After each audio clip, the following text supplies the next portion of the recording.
Hello दोस्तों, मेरा नाम प्रियांश मौर्य है। मैं पॉलिटेक्निक स्टूडेंट हूँ। मैं आपके बीच एक टॉपिक लेके आया हूँ जो कि applied chemistry polytechnic first year का फर्स्ट सेमेस्टर की है, जिनका नाम वात्य भट्टी है। वात्य भट्टी किसे बोलते हैं? वात्य भट्टी एक स्टील की बनी होती है। इसकी ऊंचाई लगभग 50 मीटर होती है। इसकी अग्नि से ईंटों का अस्तर लगा होता है कि जो अस्तर लगा होता है अग्नि से ईंटों का होता है, लगा रहता है। इसका ऊपरी व निचला भाग छोटा परंतु मध्य भाग अधिक छोटा होता है। जो ऊपरी व निचला भाग होता है वो छोटा होता है, परंतु जो मध्य भाग होता है वह चौड़ा होता है। इसके ऊपरी भाग में हॉपर होता है जिसके द्वारा भट्टी में अयस्क, कोक और लाइम स्टोन का मिश्रण चार्ज डाला जाता है। भट्टी में गर्म वायु प्रवाहित करने के लिए टायर लगे होते रहते हैं। जो इसके इंग्लिश जो होगी वो blast furnace is a 50 metre tall cylindrical of a structure and made of the steel the of a furnace of each lined inside of with fire of brick. It is a narrow of at the of top and bottom of each whereas of the middle part of a furnace is of comparative wide. The furnace of each hopper helps form feed the mixture of the coke and in limestone. A limestone is a furnace. There are other of the tires bottom through which hot air is admitted of the furnace. इसके बाद आता है दहन खंड, जिसका नीचे दहन खंड होता है। उसकी डेफिनेशन होगी इंग्लिश में, उसकी डेफिनेशन होगी it is a lower part of the furnace with 1500 degree Celsius to 1600 degree Celsius temperature. In this of the zone to give CO2 which come out the contact of with red hot coke of and the convert into CO. इसके बाद आता है हमारा दहन खंड. हिंदी में इसकी definition यह भट्टी का निचला भाग होता है. इस भाग का तापक्रम 1500 डिग्री से 1600 डिग्री सेल्सियस होता है.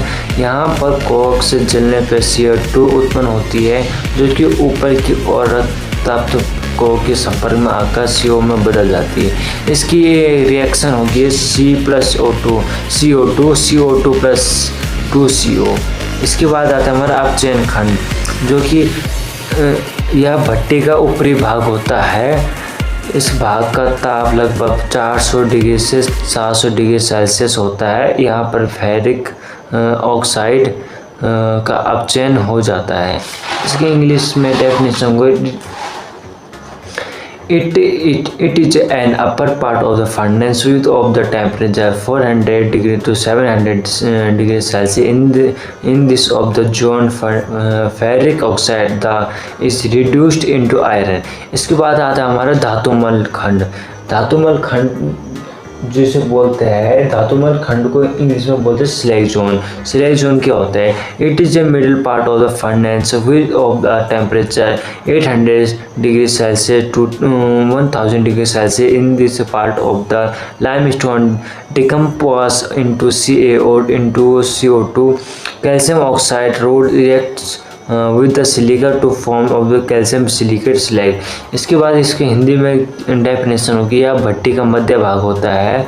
इस भाग का ताप 800 डिग्री से 1000 डिग्री सेल्सियस होता है. इस भाग में लाइमस्टोन, कैल्शियम ऑक्साइड तथा CO2 में अवघटित हो जाता है. कैल्शियम ऑक्साइड सिलिका से क्रिया करके कैल्शियम सिलिकेट धातुमल बनाते हैं. इसके बाद आएगा गलन खंड. गलन खंड क्या होता है? यह भी भट्टी का निचला भाग होता है. इस भाग का तापमान 1200 डिग्री से 1300 डिग्री सेल्सियस होता है. यहाँ पर थोड़ी मात्रा में CO अवघटित होकर कार्बन देती है. इसके बाद आता है आयरन. लोहे कितने प्रकार के? लोहे 2 प्रकार के होते हैं, जिसे ढलवा लोहा कहते हैं और पिटवा लोहा कहते हैं. ढलवा लोहा भवाते भट्टी से प्राप्त होता है जो कि बहुत अशुद्ध होता है रूप से होता है। इसमें लगभग 97% आयरन होता है और 3% कार्बन तथा शेष सल्फर, सिलिका और फास्फोरस आदि की अशुद्धियाँ होती है, जिनके कारण यह कठोर व भंगुर होता है। इसका उपयोग मशीनों के पुर्जे, फ्रेम आदि बनाने में किया जाता है। इसके बाद आते हैं पिटवा लोहा, जिसे इंग्लिश में रोड आयरन कहते हैं। इसके डेफिनेशन क्या हो गया? पिटवा लोहा लोहे का सबसे शुद्ध रूप होता है या लोहे का आयरन का सबसे शुद्ध रूप होता है। इसमें 99.8% शुद्ध आयरन होता है। इसमें कार्बन 0.25 -0.5% तथा शेष सल्फर, फास्फोरस, सिलिका, मैग्नीज आदि की अशुद्धियाँ होती है। पिटवा लोहा का निर्माण पंडलिंग विधि द्वारा करते हैं। इसका उपयोग तार, कील आदि में बनाने में किया जाता है।